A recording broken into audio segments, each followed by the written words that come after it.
We thought winter was on its way out, but the severe cold is back with us. In Korea, this last blast of winter before the flowers start blooming is called Gosemchuy. With the cold, it may seem hard to imagine, but spring is right around the corner. Welcome to Multilingual Migrant Worker News. For this, the second week of March, I'm Linda Kwan. Our top story tonight is related to the Yeosu Immigration Detention Center fire. One of the victims of the Yeosu Detention Center fire, Hwang Hae-pa from China, died in the early morning hours of February 26th in the hospital. With his passing, a total of 10 have died as a result of the Yeosu fire.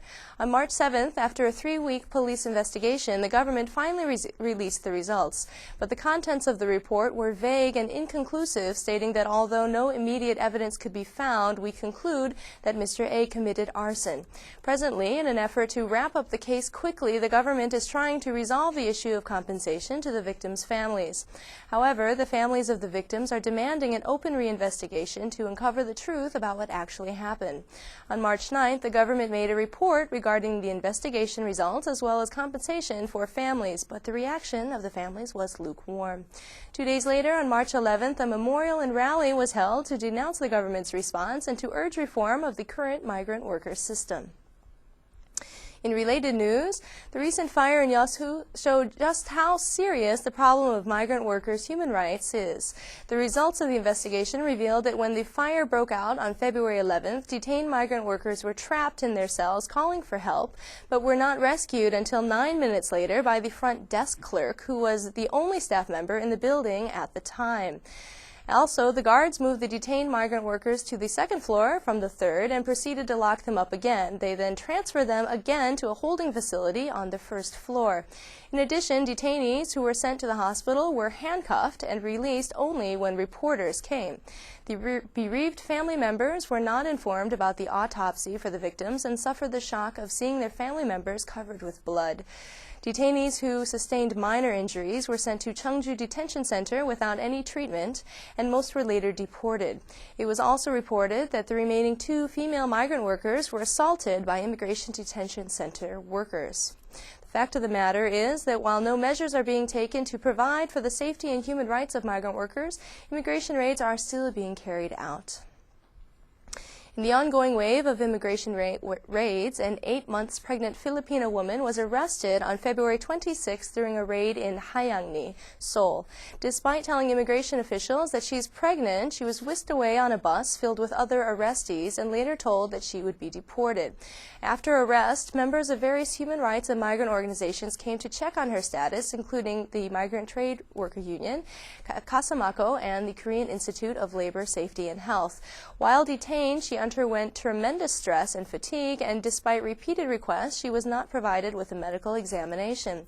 The immigration office said that she would only be released if a 3 to 10 million won bond was paid. Support groups demanded that she be released immediately without a bond payment, citing medical testimony that it would be dangerous to her and her unborn child to travel this far into her pregnancy, and that she cannot remain in detention without medical care. Human rights groups' demands were met, and Ms. L was later released without bond into the custody of a Catholic nun. The Ministry of Labor announced on March 22nd their decision to expand the number of countries who share an international labor agreement with Korea from the existing 10 to 15 total countries this year. According to the plan, an additional 109,000 foreign workers are slated to come to Korea. The 10 countries that already have an established labor agreement with Korea are the Philippines, Thailand, Vietnam, Sri Lanka, Mongolia, Indonesia, Uzbekistan, Pakistan, Cambodia, and China. The 5 additional countries in the Ministry of Labor and Employment Permit System's labor agreement will be Bangladesh, Nepal, Myanmar, Kyrgyzstan, and East Timor. On March 5th, legislation allowing foreign nationals of Korean descent to work in Korea on a visitor visa became effective. The Ministry of Justice stated that if visitors of Korean descent apply within 1 year of becoming undocumented, they can pay a fine and change to a visitor work visa status. And for those who are caught by immigration before they are able to apply for the visitor's visa status, the Ministry of Justice stated that they would be able to change their status by paying a fine on the condition that they had stayed in Korea for less than 3 months. Only those who had stayed over 3 months would be deported. It is expected that more than 4,500 Chinese and Russian citizens of Korean descent who have become undocumented because of complicated administrative procedures will benefit from this change. On March 8th, 24 National Assembly members jointly proposed the law regarding the protection and support of immigrant families. The proposal was in response to the rising social tension due to the discrimination and alienation that the rapidly increasing migrant population experiences in the process of settling down in Korea. The main content of the proposal deals with the specific programs prepared in response to the different problems foreigners experience according to the length of their stay in Korea, as well as measures to protect children of migrant workers. The counseling program features specialized services such as counseling for problems that arise while living in Korea, as well as how to prepare for returning to their home country. It also specifically called for native language education and assistance for the children of migrants. The 8th round of Korea-U.S. Free Trade Agreement negotiations have been held in Seoul since March 8th. This round of talks has included discussion on crucial areas of trade, such as textiles, agriculture, and pharmaceutical products. While negotiations in some areas are nearing completion, Wendy Cutler, the chief U.S. negotiator, said the FTA will not happen without complete opening of the beef market.